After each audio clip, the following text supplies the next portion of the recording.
will address different pressing security issues, including the situation in the Middle East. I welcome the extension of the pause in the hostilities in Gaza. This has allowed for much needed relief for the people in Gaza, and also the release of more hostages and also the provision or delivery of more humanitarian aid. We will of course address the situation in Ukraine. We see intense fighting along the front line, and we have seen waves of drone attacks against Ukrainian cities, and we need to be prepared for more fighting and also more air and missile attacks against Ukrainian cities. This just makes it even more important that NATO allies continue to support Ukraine, and I welcome the recent announcement by allies of additional support.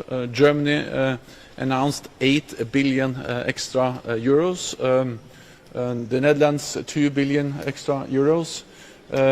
Just a couple of weeks ago we established the training center in Romania to train F-16 pilots, and there is also now the 20 countries which have established the coalition to provide more air defense and coordinate efforts to provide air defense to Ukraine. So allies are doing a lot, and I expect also at the meeting today and tomorrow that allies will reiterate their strong support to Ukraine. We'll also meet with Foreign Minister Kuleba in the NATO-Ukraine Council tomorrow. Then other issues will be addressed, like China, the Western Balkans, and also the threats and the opportunities in our southern neighborhood. And I will come back to them as we then address them throughout today and tomorrow. With that, I'm ready to take some questions. Section, how frustrated are you that there will be no flag-raising ceremony for Sweden today? And is there any leverage that could be used to speed up the process? So I had hoped for a full accession of Sweden in NATO by this meeting. That has not happened. The good news is that President Erdogan has submitted the papers for ratification to the Turkish Parliament, and I expect the Parliament to finalize their discussions and conclude as soon as possible, because it will be good for all of us, for Sweden, for NATO, for Turkey, to have Sweden as a full-fledged member. We need to also remember that Turkey has legitimate security concerns about terrorism, about working more closer together with NATO allies on fighting a real terror threat. No other ally has suffered more terrorist attacks than Turkey. And therefore I welcome that as part of this process. We have agreed to step up what we do in the fight against terrorism. Sweden has delivered. They are working more closely with Turkey in the fight against PKK and terrorist groups. NATO has stepped up its efforts, and therefore now I expect that also Turkey deliver on what we all agreed in Vilnius, to finalize the ratification and to work more closely together in the fight against terrorism. RBK, Ukraine, in front of me here, please. RBC Ukraine News Agency, Secretary General, do you expect a major breakthrough on the front lines in Ukraine in some foreseeable future, and what does Ukraine need to do so? I'm very careful predicting about the developments along the front line, because wars are by nature unpredictable. What we have seen is that the courage, the determination, the skill of the Ukrainian armed forces have impressed the whole world, because we need to remember where we started when this war, when the full-fledged invasion happened last year. We feared, and many experts believed, that Ukraine would collapse within weeks, and that Kiev would be under Russian control within days. That did not happen, and the Ukrainians have been able to push back the Russian forces in the north, in the east and in the south, and they have liberated around half of the territory that Russia occupied at the beginning of the war. So this demonstrates the skills and the capabilities of the Ukrainian armed forces. NATO allies have delivered unprecedented military support. I urge allies, and allies have also committed to continue to deliver support. And we also know that the front line has not moved over the last year, but the intense fighting continues. And we have also to take into account that even though the front line has not moved so much, the Ukrainians have been able to inflict heavy losses on the Russian forces with deep strike capabilities, with cruise missiles delivered by NATO allies. So we need to continue to support them, also knowing that the stronger Ukraine is on the battlefield, the stronger the hand will be on the negotiating table. So if you want a negotiated peaceful solution, which ensures that Ukraine prevails as a sovereign, independent nation, then the best way to get there is to continue to provide military support to Ukraine, and that's what the allies are going to do. So have you asked Stockholm to share? Mr. Stoltenberg, does your visit to the countries of the Western Balkans have anything to do with Zelensky's statement that the Balkans is Russia's next target? And does NATO have any operational knowledge, intelligence data about possible conflicts in Balkans, especially in Bosnia? As I just returned from a visit to the region, to Bosnia-Herzegovina, to Serbia, Kosovo, North Macedonia, and I met also leaders from the whole region. And of course what we see there is that tensions are increasing. We have seen increased tensions and inflammatory rhetoric in Bosnia-Herzegovina. We have seen actually some serious incidents of violence in Kosovo, including attack on NATO peacekeepers. 93 NATO soldiers were wounded, some of them were very seriously wounded. And we also saw the Banska incidents where actually 3 people were killed in September in Kosovo. So these are serious incidents, and we need to stay focused on the Western Balkans at the same time as we, of course, address the war in Gaza and also continue to provide support to Ukraine. Rest assured, NATO will do what is necessary to sustain or to ensure stability in the region, because this is important for not only the Western Balkans but also for the whole of Europe and NATO. We have a presence there. We work together with the European Union, the EU4 force in Bosnia-Herzegovina. We have a presence in Kosovo, and in light of what the increased tensions, we have over the last few weeks added 1,000 more troops to our military presence in Kosovo, and we will work closely with partners, with allies in the region to ensure that we do what is possible to reduce tensions and to prevent any escalation of the conflict. Have you asked Stockholm to speed up its ratification process, to share its roadmap to combat terrorism, as insisted by the Turkish Parliament? But Sweden has delivered, and that is important because Turkey has real concerns, and they have legitimate concerns when it comes to fighting terrorism. PKK is not only regarded as a terrorist organization in Turkey, also Sweden, NATO allies regard PKK as a terrorist organization. So therefore I welcome the fact that the Swedish intelligence services and the Turkish intelligence services are now working more closely together, sharing more information, and have also established a permanent mechanism to work more closely together to address legitimate concerns of Turkey. I also welcome the fact that Sweden has removed restrictions on arms exports to Turkey, because I strongly believe that allies should be able to buy and acquire military equipment from each other. So therefore, I have stated that the time has come also then for Turkey to finalize its part of this agreement, to finalize the ratification. And I welcome, therefore, that the President has submitted the the papers for ratification to the Parliament. He did that a few weeks ago.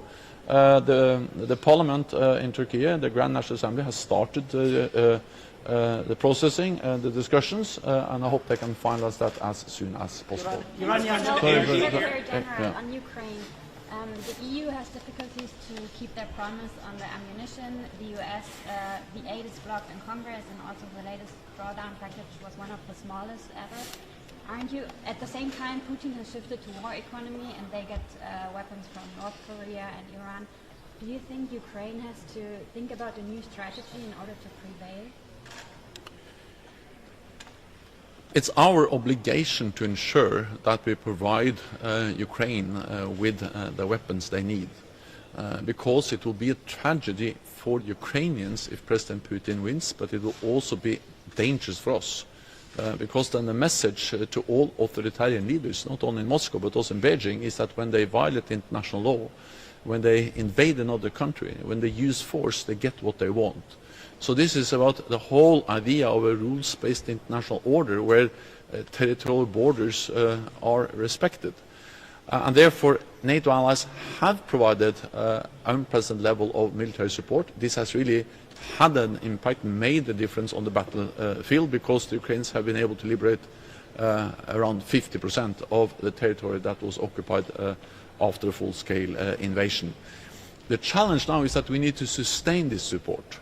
And therefore I welcome the very concrete announcement that have been made of billions of extras of euros extra from Germany, from the Netherlands, the establishment of this coalition to provide air defense, and also many other allies announcing more ammunition, more weapon systems, and so on. I'm confident that the United States will continue to provide support because it is in the security interest of the United States to do so.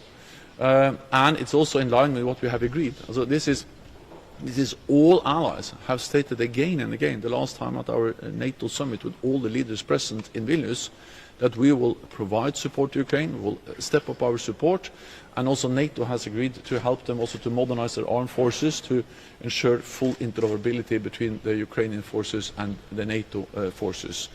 And on top of that, what NATO does, of course we have the US-led the contact group for Ukraine, Ramstein format, with 50 nations, and they are of course also providing support, which makes a huge difference. So again, we just have to stay the course.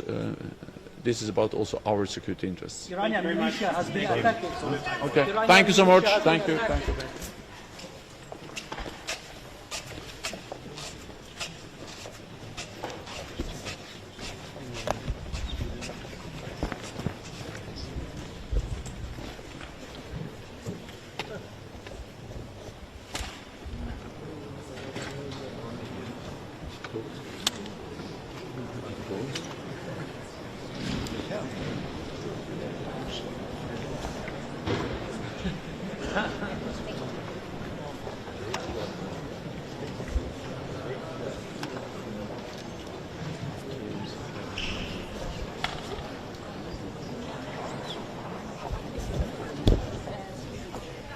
Good morning, sir.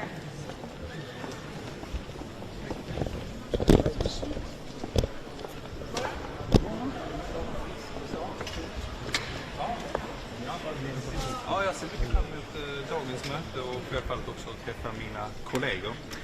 Självfallet hade jag också gärna sett att Sverige hade kunnat delta i det här mötet som fullvärdig medlem, men nu har vi fokus framåt. Och vi vet ju att Turkiet har sagt att man kommer att fortsätta behandlingen av den svenska ansökan i det turkiska parlamentet. Och det är viktigt att så sker, precis som generalsekreterare Stoltenberg har sagt, så är det viktigt att Sverige blir fullvärdig medlem utav NATO. Vi har det allvarligaste säkerhetsläget sedan andra världskriget och också naturligtvis ett krig i vårt närområde i form av Ukraina. Så det är viktigt och angeläget att det här sker och att Sverige kan delta i de här mötena som medlem fullt ut. Och därför är det viktigt att Turkiet och Ungern slutför sina ratificeringsprocesser. Vad kommer du säga till din turkiska kollega? Ja, jag kommer naturligtvis att säga det som vi alltid säger. Vi har fullföljt våra åtaganden och vi räknar med att det turkiska parlamentet kommer att slutföra ratificeringsprocessen precis på det viset som vi kom överens om i samband med NATO-toppmötet i Vilnius i somras. Tror du det handlar om Sverige egentligen, eller handlar det om att Turkiet vill köpa flygplan? Vi vet ju redan att de här frågorna hänger ihop, för det har ju president Erdogan själv sagt i samband med att han gjorde sina statements i september. Så det är ju ytterst dåligt bevarad hemlighet att det förhåller sig på det viset, utan de här sakerna hänger ihop. Men det betyder ju inte att Sverige inte genom att uppfylla våra åtaganden, vi har ju gjort det som vi sa att vi skulle göra. När det gäller ditt möte då med Turkiets utrikesminister, hur långt kommer det att vara och vilka frågor är föranmälda? Så här, antalet minuter, det spelar liksom ingen roll i det här sammanhanget, utan det viktiga att fokusera på det är att vi får möjligheten att sitta ner och prata. Och vi kommer naturligtvis att ta upp det som vi alltid tar upp i det här sammanhanget, nämligen en förfrågan om fortsättningen på processen i det turkiska parlamentet och när man räknar med att vi har slutfört den här processen och man kan gå till omröstning. Det är ju det viktiga. Och det kan ju bara den turkiska ministern och det turkiska parlamentet svara på, för det här är ju ett parlament som är suveränt, precis som den svenska riksdagen är suverän. Men det har ju mer eller mindre utlovats att det här skulle behandlas under session i oktober. Det har Erdogan själv sagt. Han har också svarat på fråga jakande från generalsekreteraren. Ställer du frågor om vad det är som försenar processen?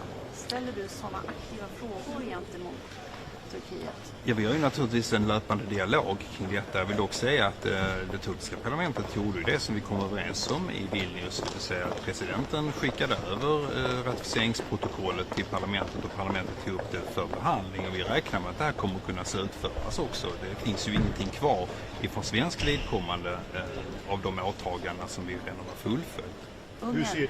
Hur ser du på uttalandet från Jimmy Åkesson? Jag har inte så mycket att säga om detta faktiskt. Jag kan bara konstatera att det där är en inrikespolitisk debatt och den är väldigt inrikespolitisk till sin karaktär. Jag bedömer inte att den i det här fallet påverkar processen. Varför gör den inte det? Would you be able to tell us where you're feeling frustrated or really angry that Sweden is not yet a member of NATO? Well, I think it goes without saying that I would have welcomed the participation of Sweden during this foreign ministers meeting in NATO as a full member of NATO. However, we see before us how the Turkish parliament will soon continue and also close the business of ratifying Sweden's membership to NATO. And of course during the meeting I'm going to have several discussions with my colleagues. We feel a great support, not at least from the United States but also from other NATO allies towards Swedish membership. I'm also going to have a bilateral with my Turkish counterpart, Minister Hakan Fidan, and of course we will discuss this topic as well. How soon do you think you'll actually get this membership?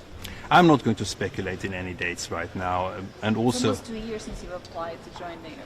Well, however, there has been processes that have taken longer time. We can say so far that having been received status as invitee during the summit in Madrid, this was a historically short process, if you look at it from a NATO perspective. So, of course, we are always looking towards closing the business and arrive at this meeting as full members.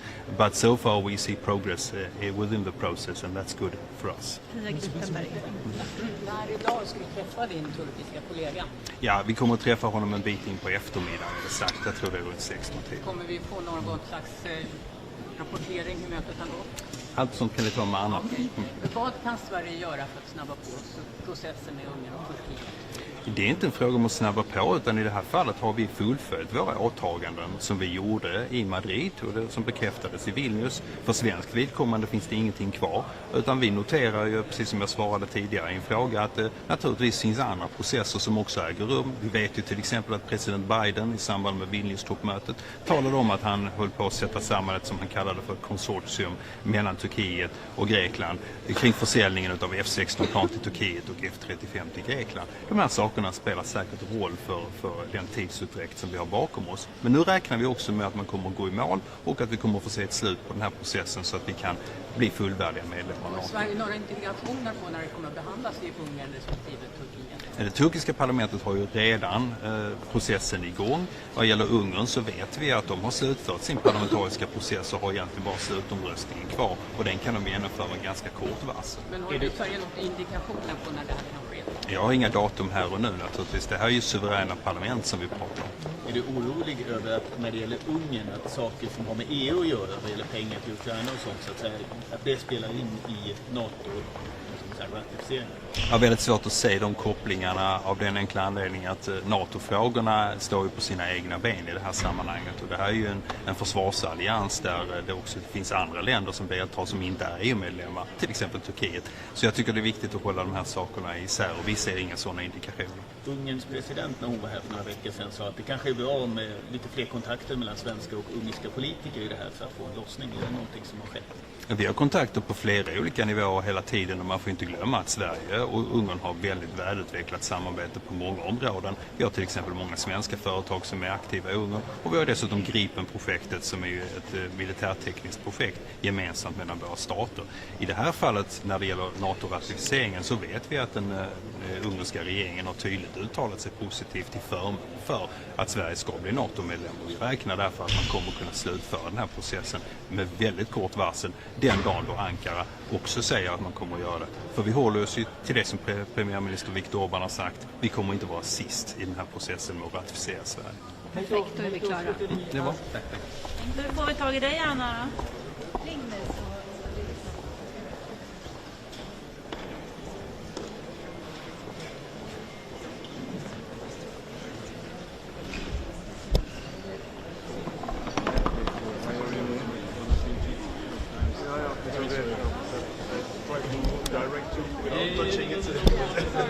I was trying to prove because there was shadows in the face. I tried to.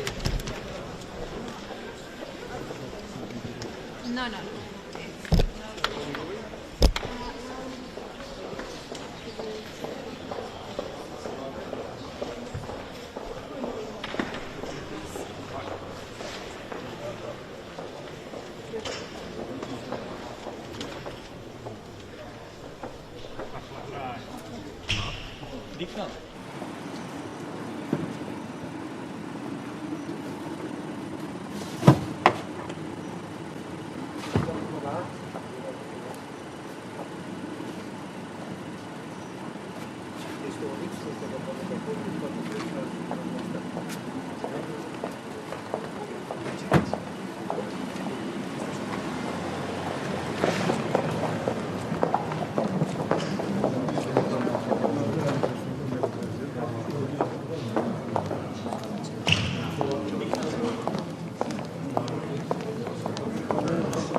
Morning. We meet today and tomorrow for consistent discussions on the implementation of the decision adopted by our leaders in Vilnius and to prepare the benchmarks for the anniversary summit in Washington next year. Romania stresses the importance of consolidating the eastern flank by the implementation of the operational regional plans. In this respect, all the battle groups along the eastern flank must be raised at the level of brigade. What is very important for us is to underline the fact that Russian attacks on the ports in the Black Sea and on the Danube produce incidents on the Romanian territory on an allied country. This is why it's very important to continue the measures in this respect. We are very grateful to our partners for the measures taken by NATO and individually by the allies. It is also very important for Romania in this context to enhance air police, air patrolling, deploying radars which demonstrates the solidarity and send a strong signal to Russian Federation that Black Sea is of strategic importance for NATO. 2 weeks ago, the F-16 training hub has been inaugurated in Romania. This solid partnership, transatlantic partnership, built with valuable contribution of Denmark, the Netherlands, and the U.S., brings further our commitment in supporting the Ukraine. Let us keep in mind that Russia will soon resume its winter campaign against Ukraine, against the energy sector in Ukraine. Last week we had a G7 plus meeting with Secretary Blinken and Minister Kuleba in order to discuss the situation in the energy sector in Ukraine and their needs. The support for the energy sector in Ukraine remains critical. We will have the first NATO-Ukraine Council in the format of foreign ministers with the participation of Minister Kuleba, and the statement we are going to adopt will send a strong signal of our unwavering support for Ukraine. We will also discuss about the NATO-Ukraine partnership agenda, advancing the reform, and our strong support for Euro-Atlantic aspiration of Ukraine. As there is a strong partnership between EU and NATO, I look forward for a positive decision in December on opening the accession negotiation for Republic of Moldova and Ukraine. On the Western Balkans, I will share with my colleagues the results of my tour in the region. Alongside the Black Sea, the Western Balkan region remains of strategic importance for NATO. NATO has to stay there. Romania is doing its part of the work by having increased its contributions to Euro4 Althea and K4 mission in the region. Thank you. And a quick question. You said you discussed winter aid for Ukraine. Could you expand a little bit on that? What are the needs and what are you able to provide? We have discussed in details, according to the information provided by Minister Kuleba, the needs of the energy sector in Ukraine and the shared responsibility of the countries in the region, all of the countries to continue the support for Ukraine. What does that mean? It means of providing energy, providing generators, all the needs they have to resist the winter. Thank you. Minister, are you frustrated? Thank you. Bye.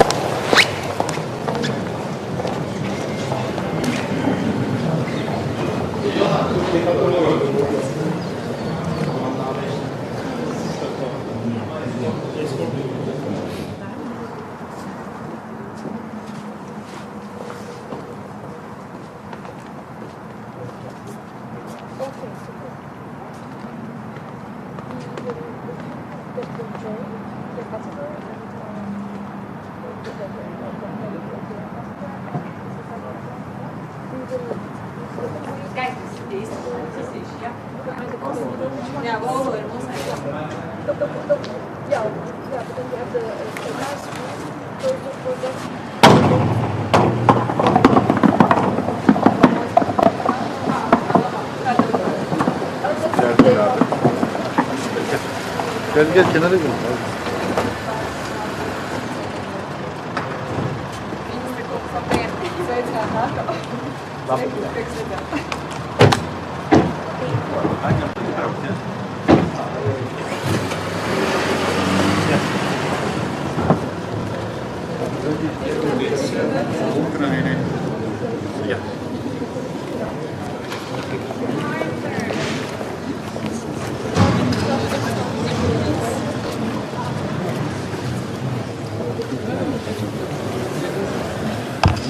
So, good morning, everyone.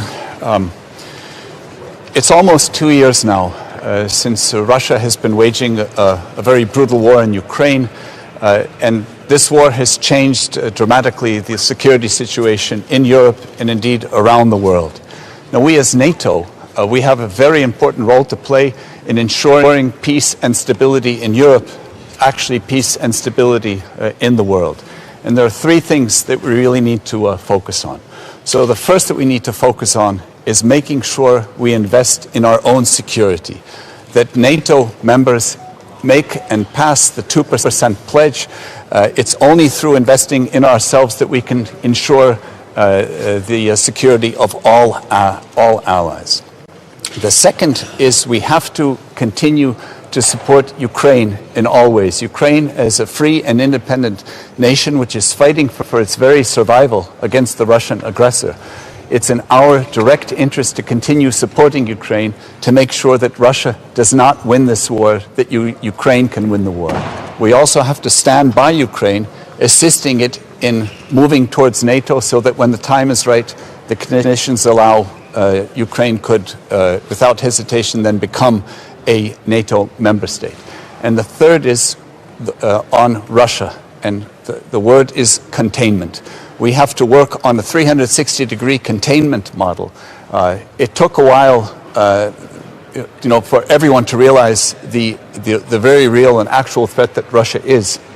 But now what to do to deal with it and how to do that in the long term means 360 degrees. It means, of course, conventional forces, it means air defenses, it also means cyber defenses, it means working on defense against disinformation, the whole field. These are the main things that we need to do as NATO looking forward, realizing the very real threat that Russia is. And finally, I'd like to add one final note that we're going to be having an interesting debate on the Balkans, the Western Balkans.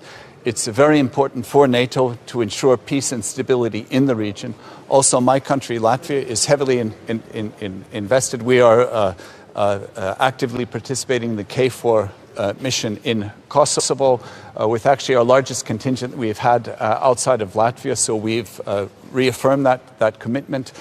Peace and stability in the Balkans is very important for European peace and stability.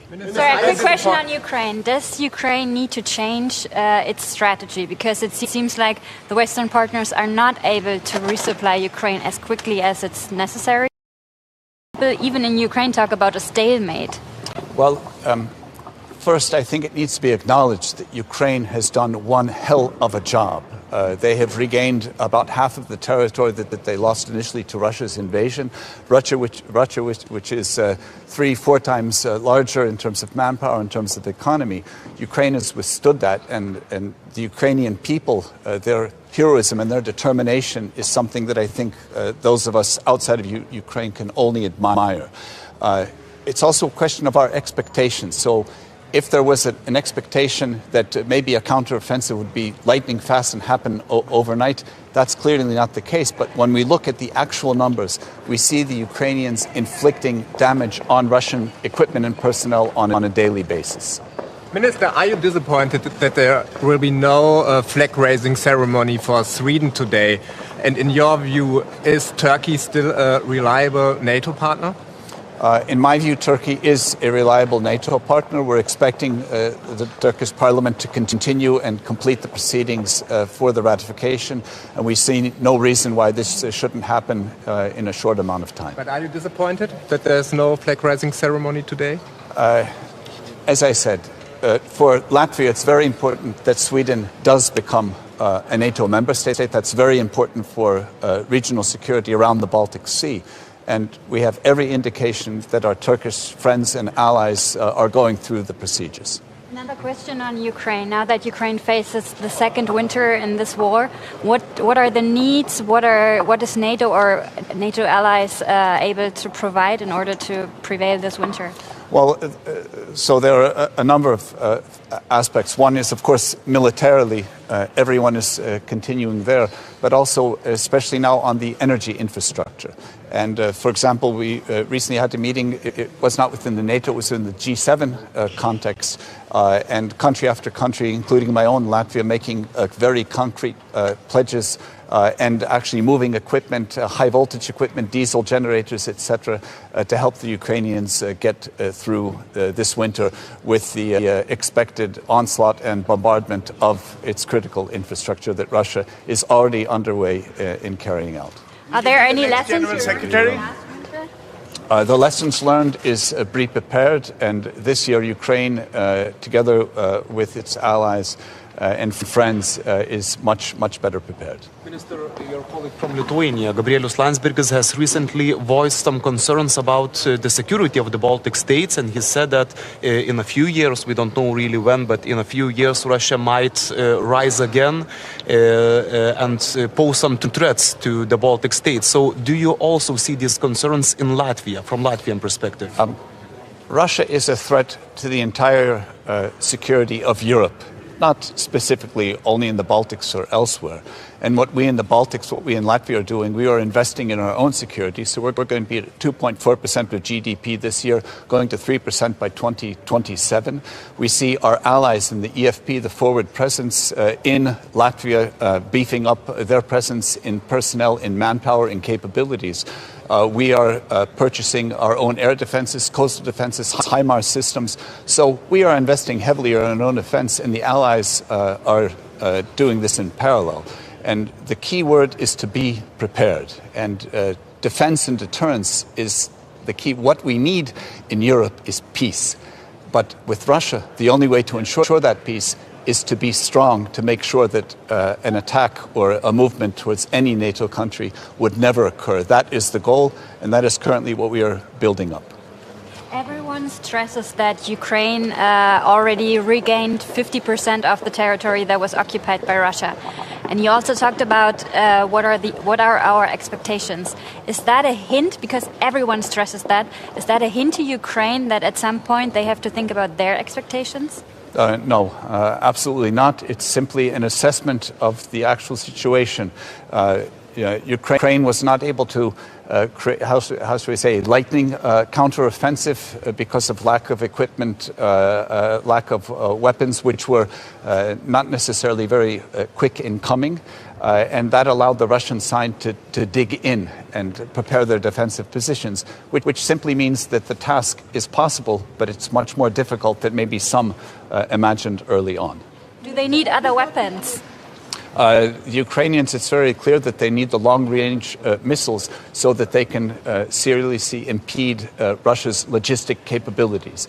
Because in a war such as this, impeding the logistics capabilities, the resupply ability, is key in success. Minister. Thank you.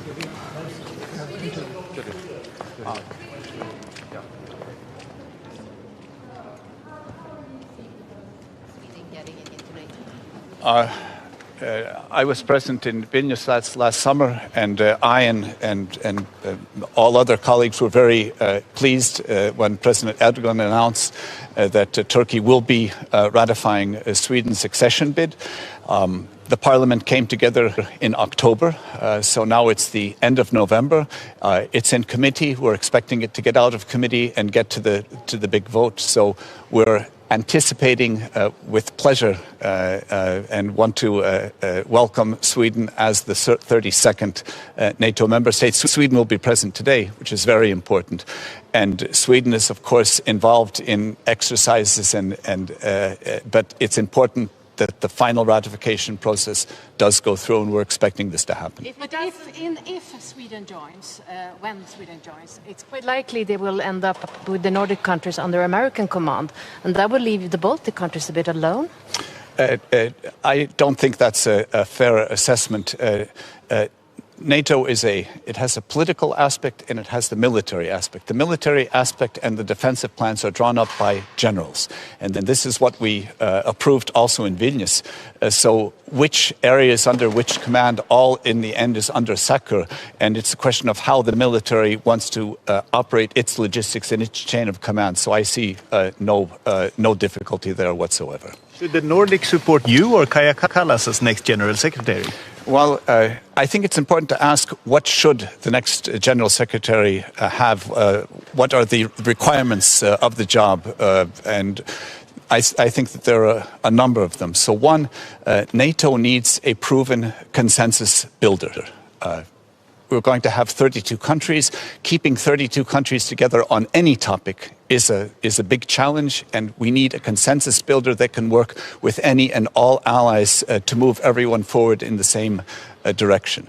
Second, I think it's important that the next Secretary General would come from a country and also personally that has a proven track record of investing in his or her own military spending. So investing the 2% of GDP or above. I think that's important as a clear signal to all allies that this really is important to us. And it also is clear that the next Secretary General has to have a clear vision on the future role of NATO, how it's going to expand, how it's going to be working to contain Russia, acknowledging the threat not in a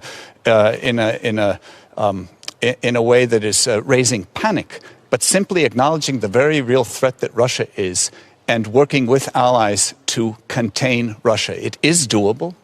We can do it if we are calm but very determined. And that's what the next Secretary General has to have, the ability to carry all this program out. I have two questions for you.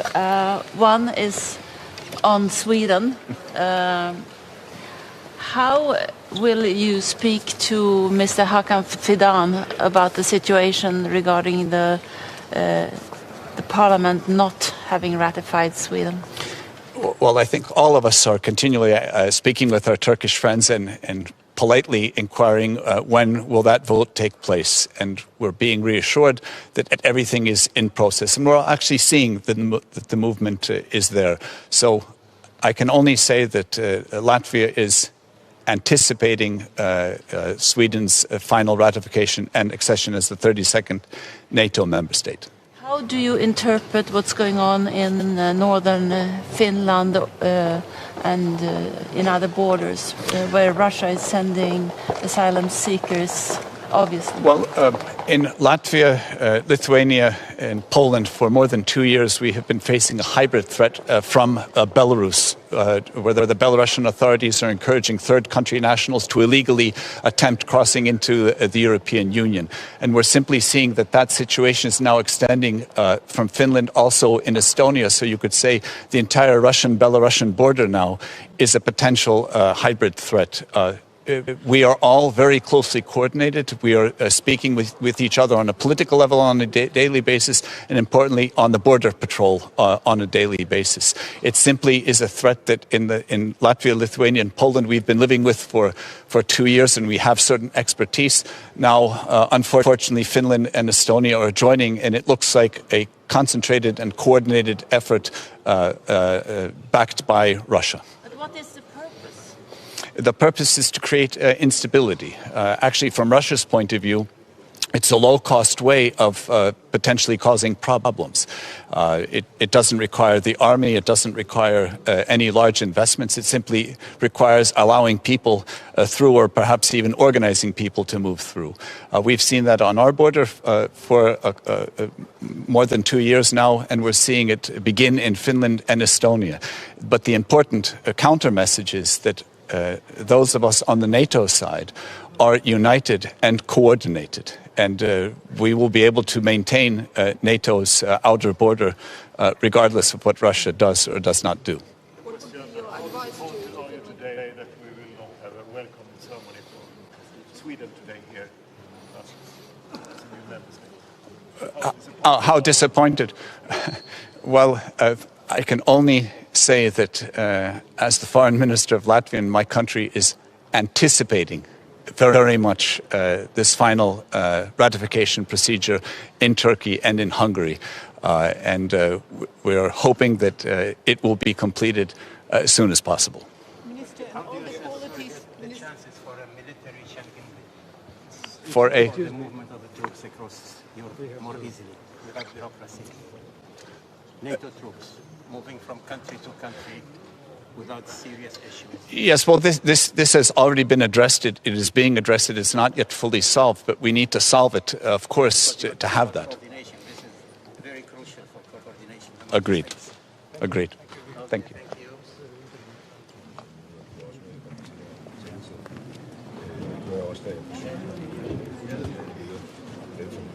Man skal dog glæde sig af at komme i gang med processen, og jeg har oversendt papirerne til situationen.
faire pour vous saluer à votre arrivée. Voilà. Donc,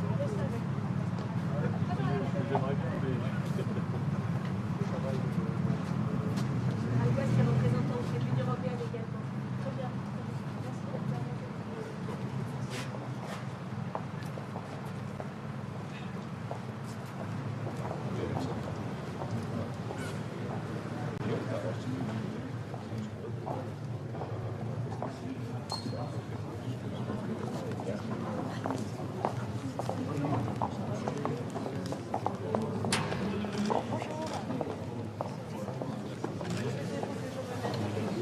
Ici, parfait.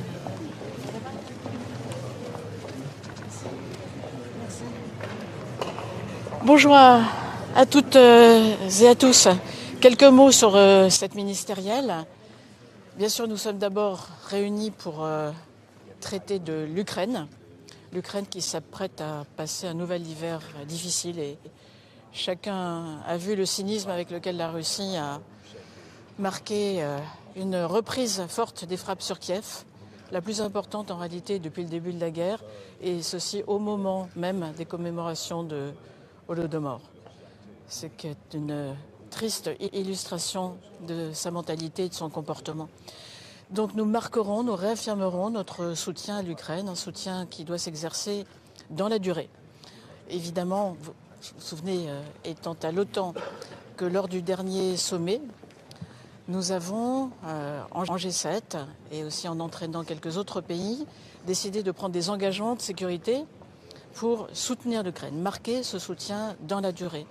Et donc nous sommes maintenant attelés les uns et les autres à la mise en œuvre de ces engagements. Pour ce qui concerne la France, nous avons engagé des discussions avec l'Ukraine. Elles sont engagées depuis plusieurs semaines maintenant. Elles sont bien avancées et nous espérons d'ailleurs terminer à la fin de l'année ou au tout début de l'année prochaine. Ce que nous proposons, ce sont des engagements de sécurité sur les trois volets, sur l'humanitaire, sur l'économique, et évidemment sur l'aide militaire, à la fois en termes de formation et d'équipement militaire, avec désormais une priorité sur la production et la maintenance. Il faut que nous sachions produire plus et que nous aidions aussi les Ukrainiens à produire davantage. Voilà un premier grand thème. Le deuxième grand thème, je crois que c'est évidemment la préparation du 75e anniversaire de l'Alliance. Donc nous commencerons ici, lors de cette ministérielle, les travaux pour la préparation du prochain sommet. Et dans ce cadre, là aussi, on se souviendra qu'à Vilnius, un chemin a été tracé pour accueillir la perspective d'adhésion de l'Ukraine et l'accompagner. Cette perspective a tout notre soutien, je le redis, et le rôle de l'OTAN à cet égard est important pour l'aider dans ses progrès, en complément avec ce que les alliés font, chacun d'entre eux à titre national, et en complément également de ce que fait l'Union européenne, qui est extrêmement important au profit de l'Ukraine et aux côtés de l'Ukraine. Voilà. Peut-être un troisième et dernier dossier que je souhaiterais évoquer, qui est celui de l'adhésion de la Suède au sommet de Madrid, non pas au sommet de Vilnius, mais au sommet précédent, le sommet de Madrid, c'est-à-dire il y a maintenant 17 mois. Nous avons accueilli favorablement les candidatures de la Finlande et de la Suède. Et je veux rappeler ce que nous avons tous dit d'un commun accord au plus haut niveau, au niveau des chefs d'État ou des chefs de gouvernement. La force de notre alliance, elle est dans l'unité des alliés. Depuis Madrid, la Finlande est devenue membre de l'Alliance. C'est une bonne chose, nous nous en réjouissons. C'est une fierté de voir flotter son drapeau. La Suède ne l'est pas encore. 29 pays ont ratifié la candidature de la Suède. 2 ne l'ont pas encore fait, donc nous attendons de la Turquie et de la Hongrie qu'elle ratifie désormais sans plus tarder cette adhésion. Il en va de la force et de la crédibilité de notre alliance. Il ne faut pas perdre un jour de plus. Voilà 3 principaux dossiers. Il y en a d'autres, vous le savez, mais les 3 principaux que je voulais évoquer qui est devant vous. Madame la ministre, est-ce que l'Ukraine doit penser sur une stratégie différente? Parce qu'il y a des gens, même en Ukraine, qui disent rien ne bouge pas, il y a un stalemate. Je ne crois pas que ce soit le cas. On sait que la contre-offensive est difficile. On sait que les Russes avaient pris le temps de faire des lignes de défense, ligne après ligne, qui sont puissamment organisées. Mais vous avez vu aussi que l'Ukraine marque des points avec des frappes en profondeur, qu'elle marque des points aussi en mer Noire, notamment grâce aux équipements que nous lui avons fournis. La flotte russe a été contrainte de s'éloigner très largement de Sébastopol et nous continuons d'être aux côtés de l'Ukraine. Cette stratégie est la bonne. Il faut la renforcer, il faut la construire dans la durée et que ce soit un message pour l'Ukraine, pour nos industriels aussi, de façon à ce qu'ils puissent investir et désormais produire plus, aider l'Ukraine davantage. Et c'était un message aussi, vous le savez bien, pour le reste du monde, et en particulier pour la Russie, qu'elle n'ait aucun doute que nous sommes engagés aux côtés de l'Ukraine dans la durée. Il en va de l'architecture de sécurité en Europe et de nos intérêts de sécurité. Donc nous le réaffirmons et nous le réaffirmerons ici. Madame la ministre, ceasefire between Israel and Hamas, do you think has to be continue like that? Oui, vous connaissez la position de la France sur la trêve. De longue date, depuis plusieurs semaines, le président de la République, le gouvernement, moi-même, nous ne cessons d'appeler à une trêve, une pause qui soit durable. Nous l'avons dit dès le 19 octobre au sommet du Caire, nous l'avons redit au Conseil de sécurité des Nations Unies, nous l'avons dit dans nos déplacements dans la région, le président encore fortement. Il faut une trêve de longue durée qui puisse permettre d'acheminer et de distribuer l'aide humanitaire, qui puisse permettre aussi la libération de tous les otages et qui puisse permettre de travailler, d'œuvrer à un cessez-le-feu. Il le faudra parce qu'il faut relancer une perspective politique. La paix et la sécurité dans la région viendront d'une solution politique et de nulle autre. Et je dis ceci en rappelant le droit d'Israël à se défendre, mais le devoir qu'a ce pays, comme tout autre, de se défendre dans le plein respect du droit international humanitaire. Merci à tous. À plus tard. Thank you. Otages français, les 3 otages français libérés hier. J'ai réagi déjà en cesse dès hier soir en disant que pour nous c'était un immense soulagement d'avoir pu avoir 3 de nos enfants qui sont revenus à leur famille, qui recouvrent la liberté. Je partage la joie de leur famille. Ce sont des familles qui sont éprouvées depuis 50 jours, qui ont vécu dans l'inquiétude, dans l'angoisse, qui ont, vous le savez, pour les familles qui ont la joie d'avoir 2 des leurs pour une famille, un autre pour une autre, qui ont subi des épreuves, qui sont dans l'inquiétude. Et maintenant, il faut que nous continuions à travailler comme nous le faisons. Le président de la République, mes collègues des armées, mes collègues de la santé pour apporter de l'aide humanitaire et l'ensemble de nos équipes diplomatiques à Tel Aviv, à Jérusalem, dans la région. Moi-même hier, lorsque j'étais à Barcelone, j'ai rencontré de nombreux de mes homologues arabes. Nous continuons et nous continuerons à travailler pour amener tous les nôtres. La France n'abandonne pas ses enfants, jamais. Elle veut la libération de tous les otages. Il y en a encore. C'est inacceptable de prendre des enfants et des civils en otage. Donc, nous continuons. Merci beaucoup.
Surtout que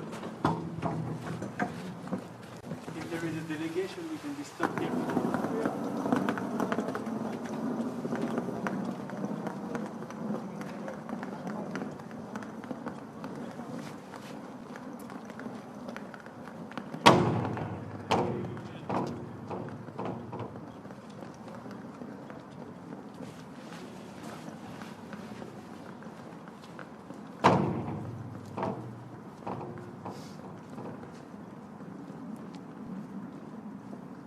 That we have with Turkey, a critical, very valued NATO ally. So, Hakan, good to see you today. Thank you, thank you.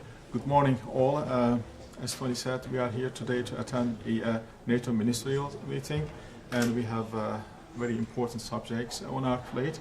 And I am sure we will have very frank and open discussions, and we really value our friendship and cooperation. And thank you very much. Great. Thank you. Come on in. Okay.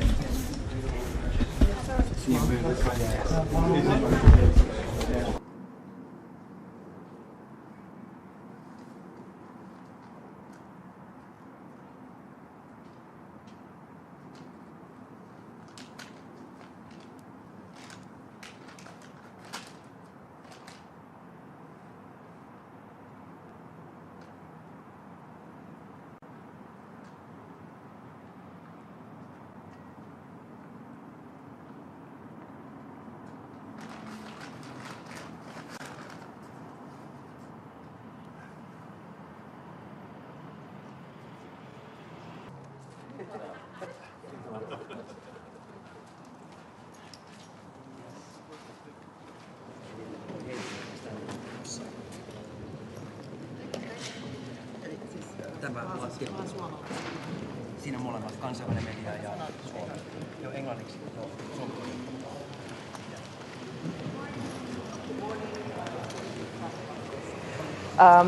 This meeting, the ministerial meeting, will concentrate on mainly the preparations for the Washington summit. And obviously, we regret that Sweden still is not a member of NATO. The membership of Sweden is highly crucial for the entire alliance, and we hope that in the near future there will be further steps to be taken in that direction. Now, Ukraine is, as we speak, fighting an existential war for the future of Europe, for our way of life and our values. So the solid support for Ukraine is extremely important now, and also towards the Washington summit, that there's also a credible path for Ukraine into the membership of NATO someday. Now, we think that burden sharing, and also especially that Europe takes a stronger role in supporting NATO in defense spending, but also in ramping up its defense industry, is highly topical and of key interest, not only for Finland, but obviously for our common future. So thank you so much. Frau Ministerin, was werden Sie Ihren türkischen Kollegen heute sagen, und sind Sie enttäuscht, dass es noch nicht so weit ist mit Schweden? Also ich muss sagen, wir sind tatsächlich ziemlich enttäuscht. Wir hatten uns schon gefreut, dass wir dieses Treffen dafür benutzen, dass wir erstens Schweden willkommen heißen in die NATO und dass wir uns auf andere Themen konzentrieren können. Aber klar, ich werde dieses Thema auch mit meinem Kollegen aus der Türkei wieder aufnehmen, und wir hoffen, dass wir vielleicht in den kommenden Tagen, Wochen und tatsächlich vor Weihnachten diesen Schritt gehen können, dass Schweden ein Mitglied wird. Jos saatte yksi kysymys vähän tämän kokouksen ulkopuolelta päivän toista uutisesta. Missä kohtaa EUn pakotevalmistelu on menossa pakkolunastusten osalta Venäjältä jäädytetyistä asioista, ja onko mahdollista, että tällä voitaisiin saada Helsinki-halli viimein takaisin suomalaiseen käyttöön? No itse asiassa uusin pakotepaketti on valmistumassa, ja Suomi on ollut siinä tiiviisti valmisteluissa mukana. Ja on tosiaan aivan totta, että on tärkeää, että Helsinki-halli saadaan yleisen edun mukaisesti suomalaisten käyttöön, ja tässä toivotaan nyt pikasta etenemistä, ja sen eteen tehdään töitä. Venäjä työntää Suomeen edelleen pakolaisia tällä kertaa pohjoisen kautta, ja Suomi harkitsee rajan sulkemista. Kuinka pitkään tämä on Suomen oma kysymys? Frontex on vähän apuna. Tarvitaanko tässä avuksi vielä NATOa? No Frontex on tosiaan aika merkittävästikin apuna. Frontex lähettää 50 henkilöä auttamaan Suomen rajan osalta, ja on totta, että tämä on tosiaan paitsi Suomen raja, niin Euroopan unionin ulkoraja ja myös NATOn ulkoraja. Ja sekä Euroopan unionissa että NATOssa yhtä lailla kuin meillä Suomessa tiedostetaan, että kyseessä on täysin häikäilemätön hybridioperaatio. Ja sen vuoksi meidän vasteemme ei pelkästään Suomena, vaan unionin ja toisaalta myös NATOn puolelta tulee olemaan tarvittava kaiken aikaa. Onko raja suljettava vai onko muita keinoja? Me koko ajan arvioidaan tilannetta ja sen mukaan edetään, mutta täytyy sanoa, että ei varmaankaan Venäjänkään kannalta ole toivottavaa, että varsinkaan pitkäksi aikaa raja menee kokonaan kiinni. Että päinvastoin heidän tulee ymmärtää, että paluu entiseen operatiiviseen yhteistyöhön on hyvä ja tarvittava. He eivät voi käyttää kolmansien maiden kansalaisia tällä tavalla hyväkseen jossain operaatiossa, jonka tarkoitusperiä mekään emme todella ymmärrä. Ja toki toivomme, että Venäjä vetäytyy Ukrainasta. Mikä on se viesti, jonka aiot tästä rajan tilanteesta kollegoille nyt viedä, ja missä kulkee se raja, että tässä jonkinlaista Natonkin apua ehkä sitten tarvittaisiin? Tätä keskustelua laajasti myös virkatasolla, ja itse aion nostaa tätä tänään esille kokouksessa ja kollegojen kanssa, ja pohdimme askelia ja toki tilanteita, jossa mahdollisesti joudumme tukeutumaan Naton apuun. Ministeri, kuinka sietämätöntä tämä Ruotsin NATO-jäsenyyden venyminen on? Rupeeko se jo syömään Naton uskottavuutta? No, meillä oli eilen Ruotsin pääministeri, ulkoministeri ja puolustusministeri Helsingissä ja keskustelimme toki tästäkin aiheesta. Mutta täytyy toivoa tosiaan, että nyt vielä jouluun mennessä asia nyt kähtäisi niin eteenpäin, että Ruotsi tosiaan saataisiin jäseneksi mahdollisimman pian ja ihan muutaman viikon kuluessa. On harmillista, että se ei tapahtunut nyt. Olemme pettyneitä siihen, se on täysin selvä. Mutta nyt katsotaan eteenpäin ja toivotaan, että nyt nämä viimeiset askeleet saataisiin käytyä mahdollisimman pian. Aiotteko käydä tässä kokouksessa jotain keskusteluita tähän liittyen? Ehdottomasti aion käydä.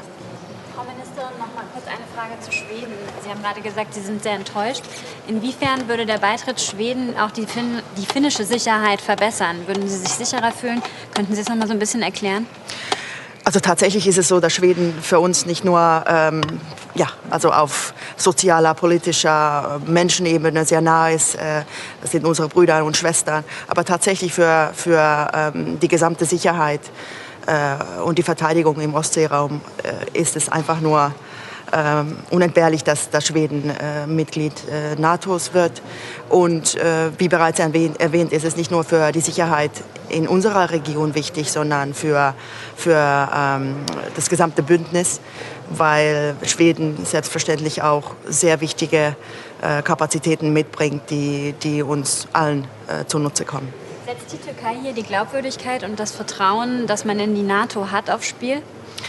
Das denke ich nicht. Die NATO ist glaubwürdig und die NATO ist stärker und vereinter denn je.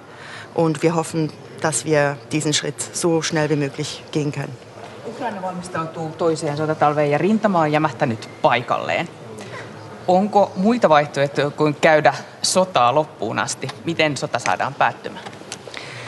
Kaikista tärkeintä on ymmärtää se, että tämä on Ukrainan puolustustaistelu, jossa he toki puolustavat myös meidän läntisiä arvojamme ja meidän eurooppalaista elämäntapaamme, mutta tästä samaisesta syystä se on ukrainalaisten asia päättää, että milloin on mahdollinen tilanne lähteä pohtimaan neuvotteluja, mutta ilman muuta neuvotteluita ja tietä kohti rauhaa valmistellaan ja me olemme kumppaneina ja ystävinä siinä tietenkin tukena ja teemme kaiken mahdollisen sen eteen. Esimerkiksi nyt tästä rauhanformulasta ei ole pelkästään viime aikoina keskusteltu, vaan on päästy hyvinkin eteenpäin sen 10 kohdan asialistan osalta ja Suomikin ottaa vastuuta erityisesti ympäristöturvallisuuden osalta yhtenä puheenjohtajana, jotta saamme kaiken sitten selviämään siihen päivään mennessä, kun neuvottelut alkavat ja sitä kautta tuettua Ukrainaa entistä vahvemmin. Milloin on aika Ukrainan liittyä NATOon? Meidän mielestä Ukrainan rooli ja asema on ehdottomasti NATOssa tulevaisuudessa. On selvää, että NATOon ei voi liittyä sotaa käyvä maa, mutta kaikki ne askeleet, jotka siihen voidaan tehdä ja valmistautua, että jonain päivänä tuo sotakin on ohi ja Ukraina on silloin valmis jäseneksi, niin ne askeleet ovat itse asiassa jo alkaneet viime kesänä Vilnassa ja Suomi yhtenä NATOn jäsenmaana erittäin pontevasti tukee Ukrainaa tässä. Minister, how damaging to NATO is the delay in Sweden's membership? Well, let's put it this way. It's not damaging to NATO. NATO is hugely unified and credible and more or less back to its roots now after the full-scale invasion that Russia started against Ukraine. And I'm fully convinced it will stay this way. But it has to be said that, yes, we are so disappointed that Sweden to this day is not a member yet. But once Sweden becomes a member, and we hope that will happen very, very soon, Sweden will bring its capabilities to the use of the entire alliance. But of course, it will mean masses also, especially for the region, which is important for Finland as well, which is the area around the Baltic Sea. Thank you. Kiitos. Danke.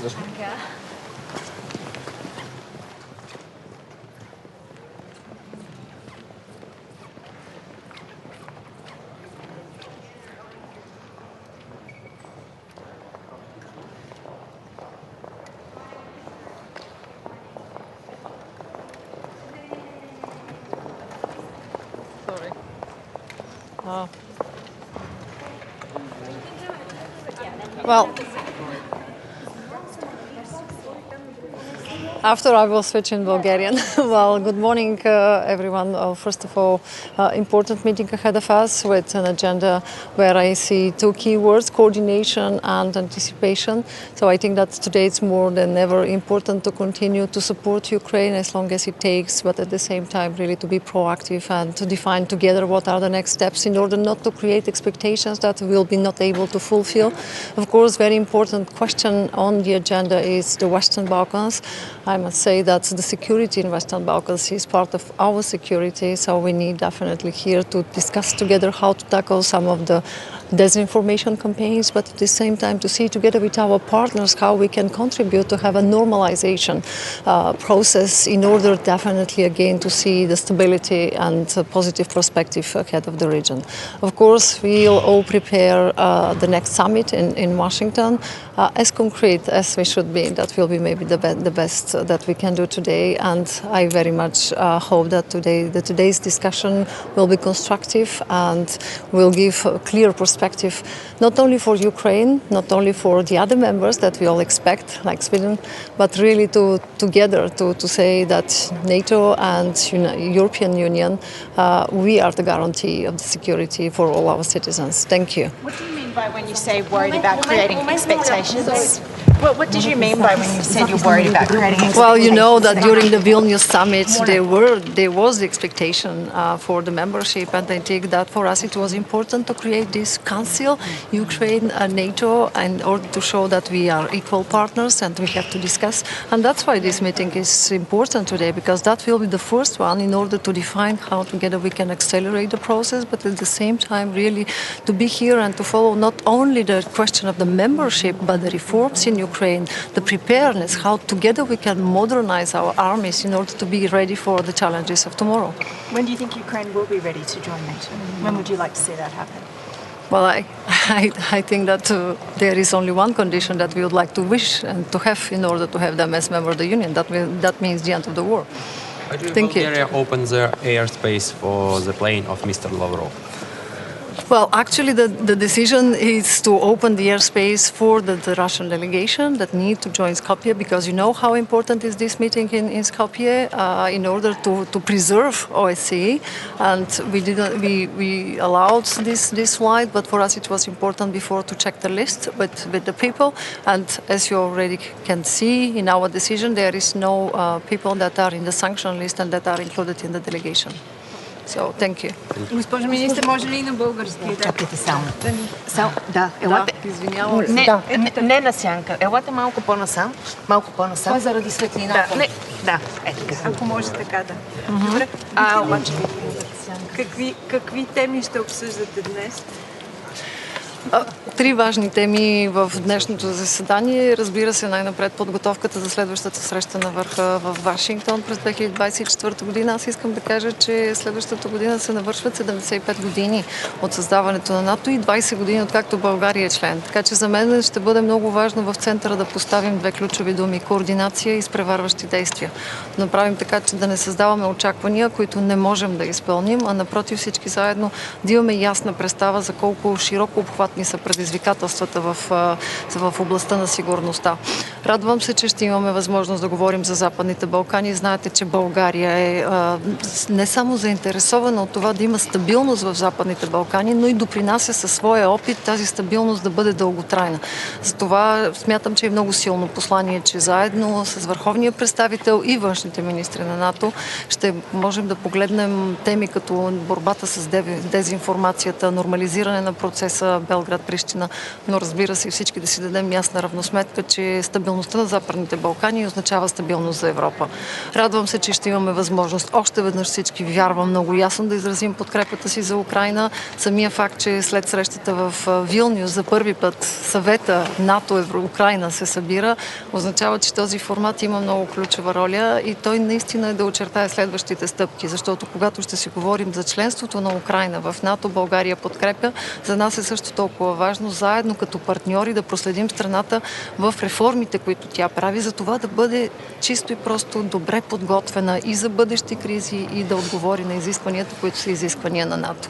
Така че да, за мен е много важно, че всички тези теми ще бъдат обсъдени. Може би още една бих добавила, защото за нас тя също е важна, несъмнено технологичната подготвеност. Колкото по-често си говорим за иновационния фонд в НАТО, за фонда Диане, толкова по-бързо ще разберем, че технологичната подготвеност днес означава по-добри отбранителни способности и със сигурност Европа, съюзниците в НАТО, в Европейски съюз, не могат да си позволят този лукс да изостават и това са важни теми. Госпожо министър, много ви моля да уточним как върви диалогът София-Скопие относно преминаването на Сергей Лавров през българското въздушно пространство. Само за него ли разрешава България преминаване или за цялата делегация? И София знае ли кой е в тази делегация? Скопие казало ли не кой е в тази делегация? София никога не би си позволила да даде разрешение за прелитане пред въздушното пространство, ако нямаме ясна представа за състава на делегацията. Затова, освен че разрешението е временно, точно за целта на срещата, защото срещата в Скопие е изключително важна. Смятам, ако искаме в един момент изобщо да си говорим за бъдеще на организацията за сътрудничество, също толкова беше важно да имаме пълен списък с делегацията и ясно сме казали, че когато в списък има човек, който е включен в санкционните списъци на Европейския съюз, той няма право да пътува и това сме и направили. В последния момент, че имаме възможност да променяме с Европейската комисия. Всичко необходимо като координация е направено, защото сами разбираме, че това е важно. Факта, че господин Лавров може да пътува, е свързан с изключенията, които и на него са дадени, бивайки в списъка за международни форуми да може да участва. Затова и продължителността на това изключение е много ясно дефинирана. От 3 часа за заседанието до 72 часа, като ние, как пак казвам, ясно сме получили, поискали информация и получили за списъка и в списъка, който сме получили, сме изключили всеки, който е в санкционния списък на Европейския съюз. А имало ли такива хора в делегацията първоначално? Колко имаше, да, и ние не сме се съгласили. Значи... Свършили сме си работата, смятам. Има изключени от делегацията? Да, има изключени. Колко бяха? Колко души? Много. Да. Делегацията е многобройна, но вижте, това е формат, който всяка една от държавите решава. Аз също съм с много голяма делегация в Скопие и смятам, че сериозността на заседанието показва, че и екипите отзад са мобилизирани. Вие ще се срещнете ли с господин Лавров в Скопие и ако да, какво ще му кажете? Как може да ми задавате този въпрос? Мисля, че отговорът ми е много ясен, защото България е членка на Европейския съюз и има много ясно прието поведение и начин, по който се отнасяме в такива срещи. И аз смятам да застана твърдо зад него, както го правя от ден първи, откакто съм външен министър. Благодаря. For Canada. So first and foremost, let me talk to you about Israel-Hamas Middle East conflict.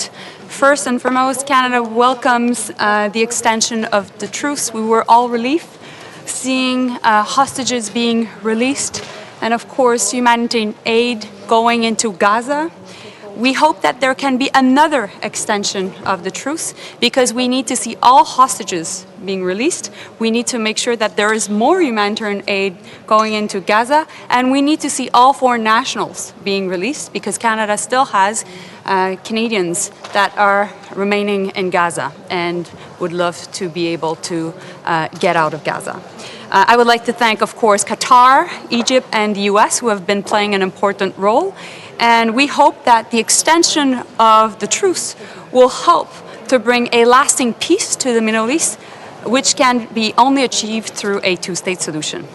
Now, let me talk to you also about Ukraine. Of course, while what is happening in the Middle East is taking a lot of our attention, we need to make sure that we are always focused on Ukraine, and that is why we will continue to support Ukraine. I think we did a lot back in Vilnius this past summer. We had important commitments that were announced, And now we're in the midst of implementing these commitments. And this will be part of the conversations we will be having today and tomorrow at NATO. Of course, Canada has been spearheading the idea of long-term security commitments for Ukraine. And right now, we are working amongst the G7 to make sure that these long-term security commitments are also fulfilled. And so you can hear me talking about that in the coming days. Je peux tout dire ça en français si vous voulez. Minister, one Il question. n'y a personne qui veut que je parle en français ici. Minister, one question. I can say that in French. I'll just say it very quickly in French. Okay? Donc, sur la question du Moyen-Orient, je voulais tout simplement vous dire que le Canada voit d'un bon œil le fait qu'il y ait un prolongement, une extension de la trêve. Nous nous attendons et nous soutenons une autre extension de la trêve. Pourquoi? Parce que nous pensons que c'est la seule façon qu'il puisse y avoir une libération de tous les otages, qu'il puisse y avoir aussi plus d'aide qui soit acheminée à Gaza et finalement que les Canadiens qui sont pris à Gaza et tous les autres nationaux qui sont à Gaza puissent être en mesure de quitter la région. Et essentiellement, ce que l'on en appelle, c'est que cette extension de la trêve puisse mener à une paix durable qui pourra se faire uniquement par une solution à deux États. Aussi, ici, nous sommes présents pour parler de l'importance de soutenir l'Ukraine, aussi être en mesure de remplir notre promesse d'aider les Ukrainiens à long terme. Le Canada a été très impliqué dans le développement de l'idée des garanties de sécurité à long terme pour l'Ukraine et c'est ce sur quoi je vais travailler avec mes homologues au cours des 2 prochains jours. Thank you. Do you think Ukraine has enough to win this war? I think that Ukraine has a lot, but needs more. And that is why we came up with important commitments this past summer. Now, while there's been lots of words, we need even more action. And that is why we'll be talking about the implementation of our commitments, which is key. In the Middle East, over the past several weeks, there were so many activity, Iranian militia activity. They have been attacked some bases, U.S. bases. Are you concerned in the Middle East on Iranian militia activity? We're always concerned with Iran. We're always concerned with the fact that Iran is a threat to the Middle East, and that is why our approach when it comes to Iran has been clear. Iran has no place and needs to stay out of any form of Israel attacks. And of course, Hezbollah and Hamas, for us, are terrorist organizations supported by Iran. So you're talking about action, but you're still below the 2%. Canada's still not fulfilling the 2%. You talk about action, why is that? Well, Canada is now increasing its military defense spending. Particularly, we're heading the Latvian NATO forces. We're working right now on the defense policy update, and we will increase our defense spending. Minister, you said that it's time for action. So yeah. Enough words anymore, but still the resupply is not fast enough. The EU misses its target to send 1 million ammunition. The drawdown package from the US was very small last time, and the aid is blocked in Congress. Does Ukraine need to think about another strategy, like truly think about another strategy in order to win this war? I think we have a good strategy, and Ukraine has a good strategy, but we need to implement it. And so that's why we'll be talking about it. Prime Minister Trudeau and President von der Leyen and Charles Michel were together in Canada last week and announced more support to Ukraine, and we will continue to make sure that that happens. Thank you. Thank you so much.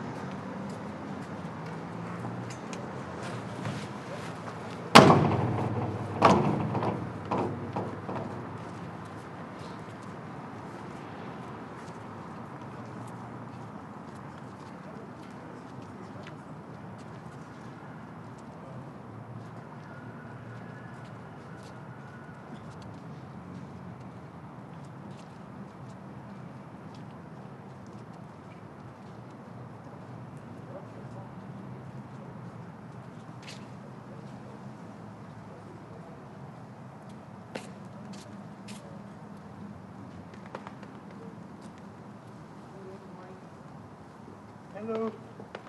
For journalist entrance? Yes. It's here. Press access only. Thank you.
Tout à fait. Dès que ça a publié, je peux voir les liens.